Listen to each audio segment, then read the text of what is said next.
দীর্ঘ ৩০ বছর ধরে আকাশপথে একচ্ছত্র আধিপত্যের অহংকার দেখিয়ে আসছিল মার্কিন যুক্তরাষ্ট্র।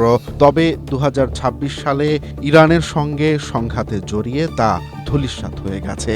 ইরানের আকাশসীমায় আমেরিকার অত্যাধুনিক F-15E স্ট্রাইক ঈগল ভূপাতিত হওয়া ছিল সেই অজেয় শক্তির পতনের সবচেয়ে বড় ইঙ্গিত। ইরাক বা লিবিয়ার মতো দুর্বল প্রতিপক্ষ ভেবে এবারও হয়তো আকাশ জয়ের স্বপ্ন দেখছিল পেন্টাগন, কিন্তু ইরানের শক্তিশালী প্রতিরক্ষা ব্যবস্থার সামনে তা ধোপে টেকেনি। শুধু যুদ্ধ বিমানই নয়, তেহরানের দাবি অনুযায়ী উদ্ধার অভিযানে থাকা একটি পরিবহন বিমান সহ বেশ কিছু মার্কিন সামরিক ড্রোনও ধ্বংস হয়েছে ইরানের সমন্বিত হামলায়। স্ট্রবেরি সুপার ডটেড ও ক্লাসিক ভ্যারিয়েন্টে সেন্সেশন জাগুক শিহরণ।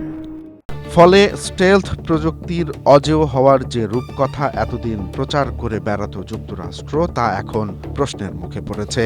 ৩ এপ্রিলের এই ঘটনা প্রমাণ করল প্রযুক্তির শিখরে থাকলেও সক্ষম প্রতিপক্ষের সামনে মার্কিন দম্ভ দেখানোর দিন এবার ফুরিয়ে এসেছে।